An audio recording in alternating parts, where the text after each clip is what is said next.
మధ్య మధ్య పానీయం సమర్పయామి. మోసాన్ని నీళ్లు పెట్టి ప్లేట్ విడిచిపెట్టండి. మధ్య మధ్య పానీయం సమర్పయామి. పూర్వాల కోసం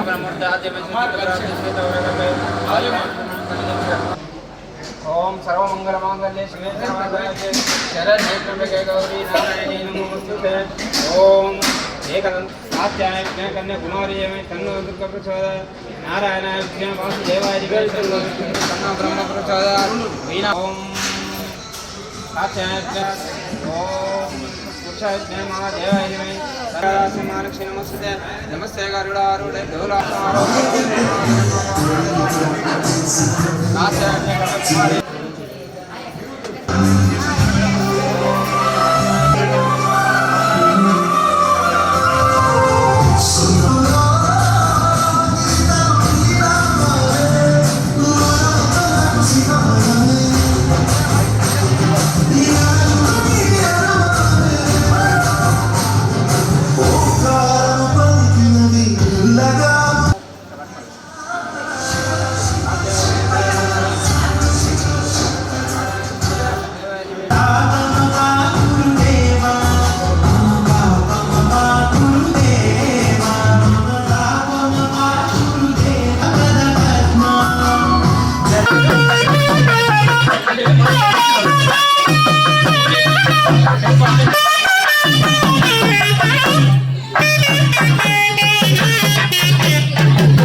నైరుతి దిశయందు ఉండి క్షేత్రపాలకుని పట్టణానికి పుట్టరాజేశ్వర స్వామి క్షేత్రపాలకుడు. ఈరోజు ఈ పట్టణం సుభిక్షంగా, ఈ ప్రాంతం సుభిక్షంగా ఉందంటే ఆ పుట్టరాజేశ్వర స్వామి యొక్క సంపూర్ణ కరుణా కటాక్షాలు మరి ఉన్నవి. మరి ఇక్కడ మీ యొక్క శివపురాణం వలన, ఎందుకంటే గతంలో ఆ పరమేశ్వరుని యొక్క ఎన్నో కార్యక్రమాలు నిర్వహించబడ్డవి. అందులో మీ కార్యక్రమం కూడా ఒక మంచి అనుభూతిని మా జగిత్యాల పట్టణ ప్రజలకు ఆ శివ యొక్క శివతత్వాన్ని, ఆ పార్వతీ పరమేశ్వరులు మరి సృష్టి స్థితి లయకారమైనటువంటి ఆ పార్వతి ఆ పరమేశ్వరుడు గురించి ఎంత విన్నా తక్కువే. ఎందుకంటే అది అనంతమైనటువంటి సాగరం. ఆ సాగరంలో మనం ఎంత పోయినా ఇంకా దానికి డెప్త్ అని మనం చేరుకోలేము. మరి ఆధ్యాత్మిక చింతన కూడా అటువంటిదే. ఈరోజు ఈ యొక్క ప్రజలకు ఆర్థిక సంపద ఎంతనో ఆధ్యాత్మిక సంపద కూడా అంత అవసరం ఉన్నది. మరి ఆ ఆధ్యాత్మిక సంపదను పంచేటువంటి వ్యక్తులు ఈ చెంచుగా అనబడేటువంటి ఆమెకు గిరిధరుడు అనే పేరు కలిగినటువంటి బ్రాహ్మణుడు భర్తగా ఉన్నాడు. అతని పేరు గిరిధరుడు. అతడు కూడా బ్రాహ్మణుడే. నైష్ఠికమైనటువంటి వంశములో పుట్టినటువంటి వాడు. ఎవరు బ్రాహ్మణుడు అంటే పంచయజ్ఞములు ఏ బ్రాహ్మణుడు చేస్తాడో అతన్ని మాత్రమే బ్రాహ్మణుడు అనాలట. అట ఏమిటా పంచయజ్ఞములు అంటే 5 యజ్ఞాలు చేయాలి. మొట్టమొదటి యజ్ఞం ఏదైనా అంటే దేవ యజ్ఞము అని చెప్పారు. ఆ తరువాత పితృయజ్ఞము అని చెప్పారు. ఆ తరువాత భూత యజ్ఞము అని చెప్పారు. 4వది అతిథి యజ్ఞము అని చెప్పారు. 6వది ఆవరణ యజ్ఞము అని చెప్పారు. 5వది మొత్తం ఎన్ని యజ్ఞాలు ఉన్నాయి అంటే 5 యజ్ఞాలు. ప్రతి కుహస్కు వివాహమైనటువంటి ప్రతి మానవుడు చేయవలసిందే. మొట్టమొదటిది ఏం చేయాలంటే భూత యజ్ఞం. మనం తినేటప్పుడు ఒక చిన్న ముద్ద తీసి ప్రక్కన పెడితే మనం తినడం అయిపోయిన తరువాత ఆ బిస్కట్లు ఎత్తేటప్పుడు ఆ ముద్దలు కూడా అందులో వేసి ఎత్తి అవలు పారవేస్తే భూమిపైన మనకు కనపడకుండా తిరిగేటువంటి క్రిములు కీటకములు ఆ ముద్దను కనుక భుజిస్తే మనకు తెలియకుండానే వాటికి ఆహారమును అందించినటువంటి పుణ్యమును మనం పొందుతాం. భాగ్యం. అందుకని గృహస్థైనటువంటి వాడు భూత యజ్ఞం చేయాలి. తరువాత పితృ యజ్ఞం. వెళ్ళిపోయినటువంటి తల్లిదండ్రులకు కనీసం నువ్వులతో నీళ్లు వదులు. నువ్వులు కొనే ఓపిక లేకపోతే నీళ్లతోనే జలతర్పణం చేయాలి. ఏమంటే దేవయజ్ఞం తెచ్చి ఇస్తాడు. కనుక వేదాధ్యయనం చేయాలి, ఆ బ్రహ్మయజ్ఞం చేయాలి, కనీసం సంధ్యావందనం ఏదైనా చేయాలి. సంధ్యావందనం చేస్తే ఆ సంధ్యావందనంలో కొన్ని వేద మంత్రాలు ఉన్నాయి. ఆ వేదం అధ్యయనం చేసినటువంటి పుణ్యాన్ని ఆ మాత్రమైనా పొందుతాడు కదా. కనుక ఎన్ని రకాలైనటువంటి తత్వములను పొంది బ్రాహ్మణుడు అని పిలవాలి. కేవలం బ్రాహ్మణ ఎంత పుట్టినంత మాత్రం చేత బ్రాహ్మణుడు కాదు. ఆ సంస్కారాలను పొందాలి. ఆ సంస్కారాన్ని అనుసరించే ప్రవర్తించాలి. అప్పుడు అన్ని నీచమైనటువంటి కర్మలే. కానీ అతని భార్య అతడు కనీసం భోజనం చేసేటప్పుడు ప్రాణాహుతులు కూడా తీసుకోవట్లా. ఆ ప్రాణాహుతులు తీసుకో,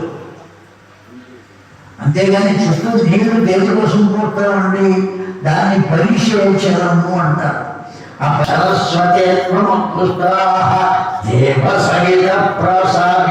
చేసి తీరవలసిందే, అందులో ఏం సందేహం. అప్పుడే అది ఏమవుతుందంటే హవిస్సు అవుతుంది. ఆ తిన్నటువంటిది యజ్ఞ సమము అవుతుంది. యజ్ఞం అంటే నక్షత్రం వస్తున్నది కనుక చైత్ర మాసం, విశాఖ నక్షత్రం వస్తే వైశాఖ మాసం, ఏమంటే జ్యేష్ఠ నక్షత్రం వస్తే జ్యేష్ఠ. ఈ విధంగా ఏ నక్షత్రము పౌర్ణమి నాడు వస్తుందో ఆ మాసానికి ఆ పేరు వస్తుంది. ఇప్పుడు ఈ మాసంలో పౌర్ణమి నాడు ఎవరు ఏ నక్షత్రం వస్తుంది అంటే మఖ నక్షత్రం వస్తుంది. కనుక ఇది మాఘ మాసం. మఖము అంటే అర్థం ఏమిటో తెలుసిన అంటే యజ్ఞము అని అర్థం. మఖము అంటే యజ్ఞము అని అర్థం. దేవేంద్రులకు శతమక్కులు అని పేరున్నది. 100 యజ్ఞములు చేసిన వాడు కనుక అందువల్ల మఖము అంటే యజ్ఞం. ఒక యజ్ఞము చేయడానికి అత్యంత పవిత్రమైనటువంటి మాసం ఏది అంటే ఈ మాఘ మాసం.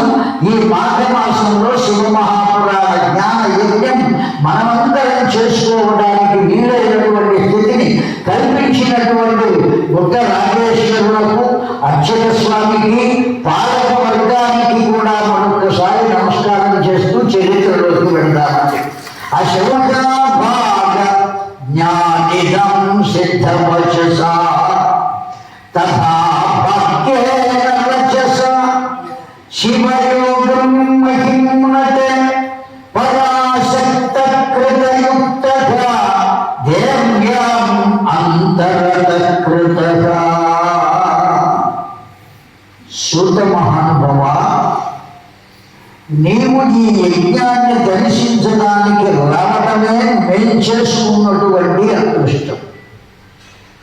ఎప్పటికీ కూడా చెప్పేటువంటి వారు ఎంత గొప్పవారు, ఎటువంటి వారు అనేటువంటి దాంతో సంబంధం లేదు. చెప్పడానికి వచ్చారు అంటే మనం వినేటువంటి అదృష్టాన్ని పొందాము అని భావించాలి. వినడానికి వచ్చిన ఎవరైనా ఎవరు చెబుతారండి? ఊరికే నేను చెబుతాను మీరు వచ్చి కూర్చోండి అని చెప్పేవాళ్ళు ఎవరైనా ఉంటారా లోకంలో? ఒకవేళ అలా ఊరికే తనంతగా తానుగా వచ్చి మైకు పెట్టుకుని నేను చెబుతాను మీరు వినడానికి ఓపిక లేక అమ్మయ్య అనేటువంటి స్థితిలో మనం ఎప్పుడైతే వెళ్ళగలుగుతామో ఆ భగవంతుని యొక్క విలువ మనకు తెలుస్తుంది. ఆ భగవంతుని తత్వాన్ని మనం పొందగలుగుతాం. అంత దివ్యమైనటువంటి దేవాలయం. అక్కడ ఆ వెలసి ఉన్నాడు స్వయంభువై సైకత లింగం అంటండి. ఇసుకతో చేయబడినటువంటి లింగం సైకత లింగం అంటే ఎక్కువ చోట్ల లేవు అటువంటి లింగాలు. రామేశ్వరంలో ఉన్నది సీతమ్మ వారి చేత ఏర్పాటు చేయబడినటువంటి సైకత లింగం. మరల ఇక్కడ ఉన్నది సైకత లింగం. ఈ జగదాలయ అదృష్టవంతులండి. ఋషుల చేత మునుల చేత తపస్సు చేయబడినటువంటి దివ్యమైన ప్రదేశంలో ఆ భగవంతుడు అక్కడ వెలిసి ఉంటే ఆ భగవంతుడిని రోజు అర్చించుకునేటువంటి భాగ్యం. అంతేకాదు ఆ భగవంతుని పద సన్నిధిలో ఇక్కడ కూర్చుని నేను అతని యొక్క చరిత్రని చెప్పడం అనేటువంటిది నేను ఎన్నో జన్మలలో చేస్తున్నా. కారణంగా బ్రోచు దేవుడవయ్య నీవు శంకరా.